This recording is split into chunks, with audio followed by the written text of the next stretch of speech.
I'm Abrielle Millett for BYU-Idaho Radio, and I'm here today on the phone with Joshua Graham. He's a mixed medium artist, and he is also assistant professor of art education at the University of Utah in Salt Lake City. And he's here to kind of tell us more about this exhibit that he's doing here in Idaho Falls at the Art Museum of Eastern Idaho. And it's called Walking the Divide. Before we get into kind of what this exhibit exactly is, Josh, can you tell us a little more about your background and who you are, and especially as a mixed medium artist, and what got you into these large-scale installations? Thank you for having me. Let's see where to start. My training is in painting and drawing, and I still do a lot of drawing and two-dimensional art. And I think that's how I understand the world around me, is by drawing and working in my sketchbook. But that's kind of like a private thing. When it comes to sharing my art with shows like this one at the Museum of Eastern Idaho, I tend to think about how the people that visit will interact with the work, and how it might promote new questions. And so that's the kind of the underlying idea behind a lot of the shows that I put on, is I'm always thinking about who will be in the space with the work and how they might interact with it, and how the work could hopefully promote new questions about artistic production, about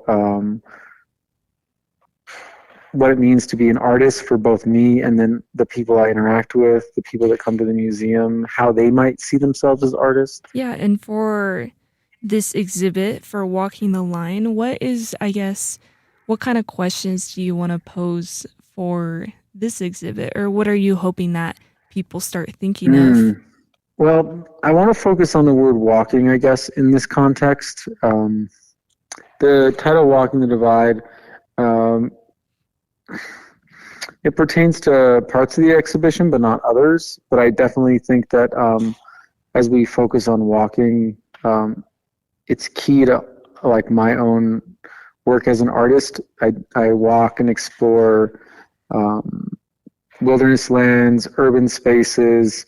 Walking is really like the way that I like get to know a place. And sometimes when I'm walking, I collect things that I find, nothing extravagant or as highly unusual. They're usually just like more mundane objects, and sometimes I'll bring them back to my studio, and occasionally I'll like put them together to create sculptures. And so one of the rooms in the museum has 16 tall, narrow plinths.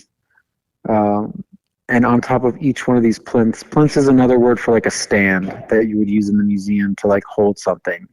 So on each one of these stands is a sculpture created from like strange objects that I found. And then there's going to be audio included in that, and some really dramatic lighting. And I hope that viewers who come to this space will take a moment to pause,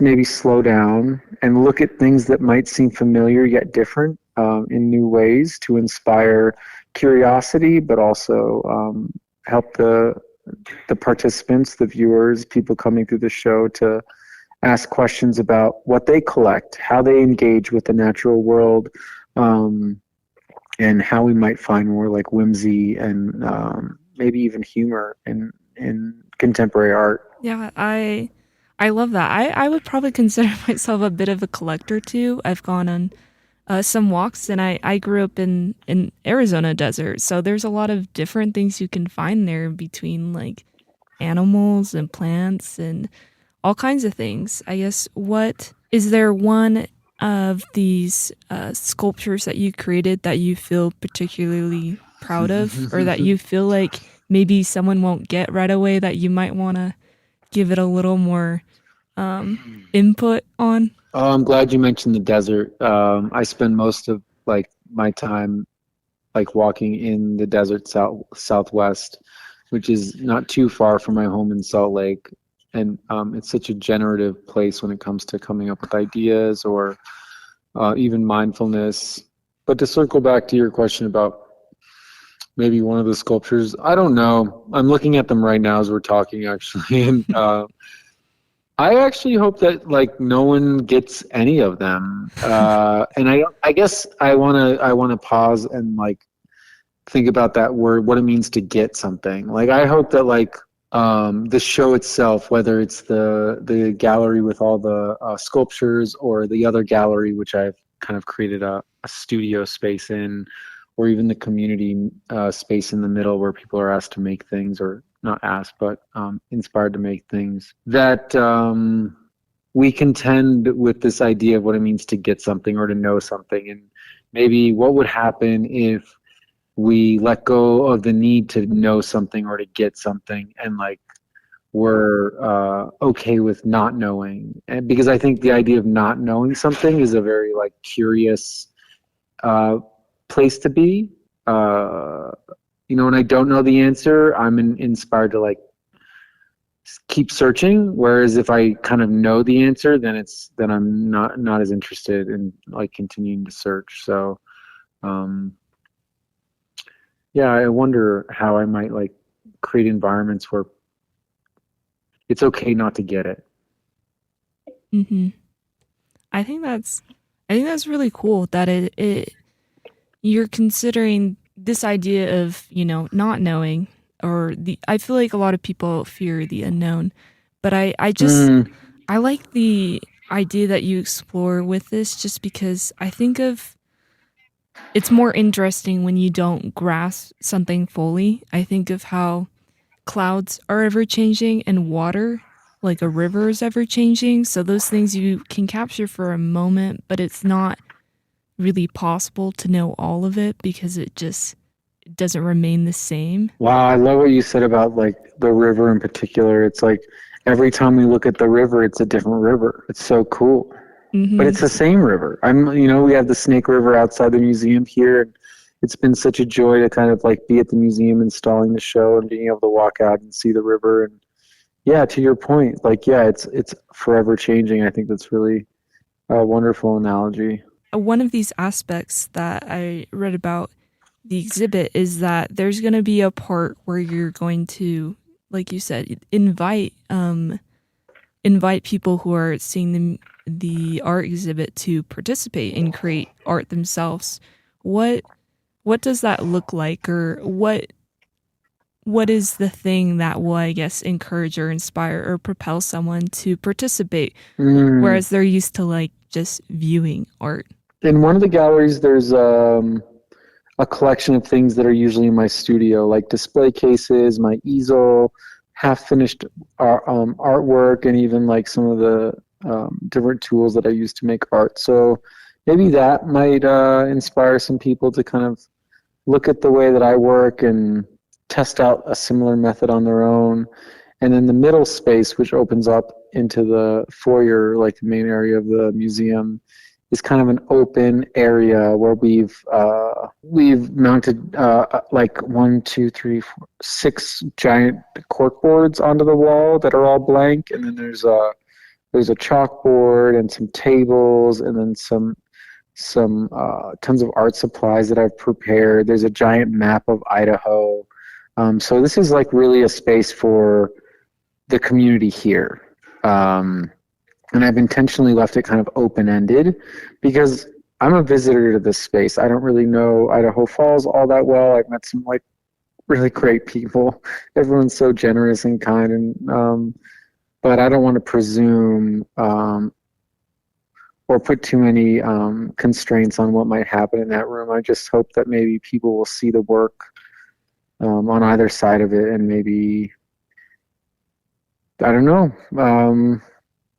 Feel the urge to play around with some materials and hopefully maybe pin their collages or drawings up on the cork boards. And I hope that after like maybe a couple like months or it'll look a lot different than it does now. It's almost like a big blank canvas waiting for people who come through to like mess it up. That's what I would hope. Mm-hmm. I think it takes all the pressure away when you said that they're free to mess it up too. There's not um, restrictions really, and so I feel like that will allow people to be creative and to kind of put their spin on things. Is there? I guess you said you're a visitor here because you're from the Salt Lake region. What I Hmm. guess why why is your exhibit here in Idaho Falls, or what brought you to Mm. bring this exhibit to the people here? Believe it or not, one of my former university students was working here at the museum, and her name's Emily. She's wonderful. She no longer works here, but when she was working here, she reached out to me and asked me if I'd want to come up and give a lecture. Unfortunately, the lecture got postponed, but I started talking to Alexa, the museum director here, and one thing led to another. And this was like, I don't know, a year and a half ago. We started talking about the idea of a show, and yeah, here we are. I think other factors, though, for sure, was um, Alexa's support of the idea. I think it takes a really like visionary director to kind of like let artists have the freedom to do things that are less traditional. I also think the space itself is really conducive to this type of work. It's not a traditional like white walled, sterile gallery. It has carpet on the floors and even on the walls, so it's like kind of a different vibe. And then I appreciated the proximity to Salt Lake. It's only like 3 hours away, so I was able to like rent a U-Haul and literally take everything from my studio up here. That'd be more difficult if the show was like in a place like New York. And I was really inspired, especially we talked about the name of the show, The Divide, Walking the Divide. This is kind of a border region between the Great Basin Desert and then the Snake River watershed. So a lot of my work happens on the border of the Great Basin Desert, and so this seemed like kind of a nice poetic kind of nod to other areas that I've worked. Like you said, a nod to already the whole idea of walking the divide. For your large scale installations, what can you tell us about that? I haven't seen too many of these in person, but from ones I've seen or in pictures, they're really interesting. They're a lot more different than a lot of art pieces. It's a lot more, I don't know how to say it, but like there's a lot more texture and there's a lot more, um, I feel like there's a lot more thought because it's not like a simple picture. How can you, I guess, Hmm. explain this idea of large scale installations and maybe a little bit more of yours because they're made out of quite a few things that you've collected, right? Yeah, yeah. Whether it's furniture that I've collected or rocks that I've collected or um, gosh, what else are we looking at? There's some textile work that I've made from cloth and old backpacks that I've collected. So it all is kind of tied to this idea of gathering and saving and reclaiming objects that I like speak a certain visual language. For instance, all the chairs that are being used in the show, all the cabinets, tables, the chalkboard, the cork boards. It all was purchased from university surplus, which is a warehouse on campus in the University of Utah where they sell things that the school doesn't need anymore or doesn't want. And so um, there's a certain visual language that all these items speak to, which is like the language of school. The chairs like are very school esque. The chalkboard clearly has connotations to a classroom. The corkboard is used in school. The cabinets. It was all kind of at one time kind of part of the fabric of the university. And so as an educator, I'm really interested in like the idea of school and how learning takes place outside of school, maybe more than it even does in school. And I like the idea of maybe flipping all that around and using familiar objects in new ways. And I guess I'll briefly kind of circle back to your question of like this idea of of an installation.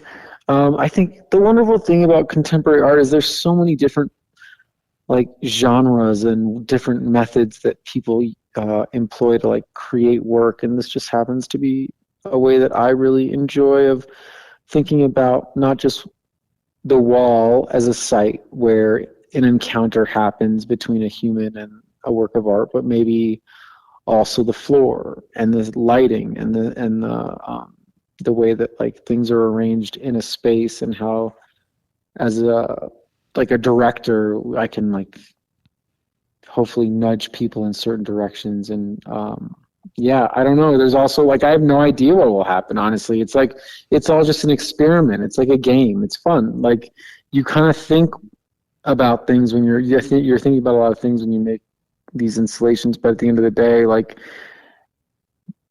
they're not complete until like the viewer enters the space. So it's like a triadic relationship. It's the artist, the artwork, and the viewer, and without any of those it doesn't quite work.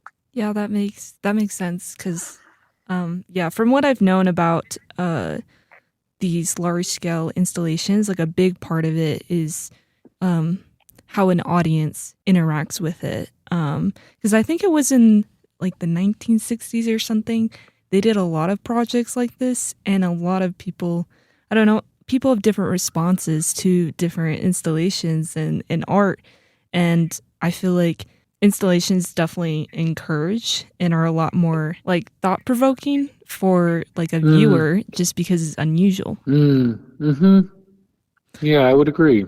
I'm guessing, will you be here when it opens to kind of see how people interact with it? Is that something that you're interested in seeing people um, experience your art for the first time? Yeah, absolutely. I was actually going to plan to wear a disguise so no one knows me, and I could just like kind of see how people responded.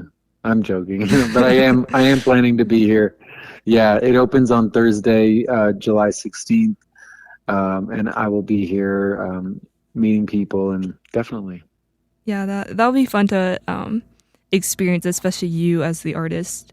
Uh, like you said, this exhibit is open July 16th, so Thursday, and Hmm. it's open until it's October 3rd. I believe that's right. Yep. Okay, so that's quite a bit of time. So that will be, I think, by that time, those cork boards and those chalkboards and all of that should be filled with a lot of art. Wouldn't that be cool? Yeah, that would be awesome. Do you have anything else that you'd like to add, Josh? I just like to thank everyone who's helped me make this like a reality. Um, Volunteers here at the museum. Um, Everyone's just been so generous with their time. Alexa, just kind of like giving me the green light and basically saying yes to whatever like crazy idea I had. Joe's been in here all day helping me like rig lighting for the cabinets, and um, yeah, just all like everyone, Maya and Amy. It's been great.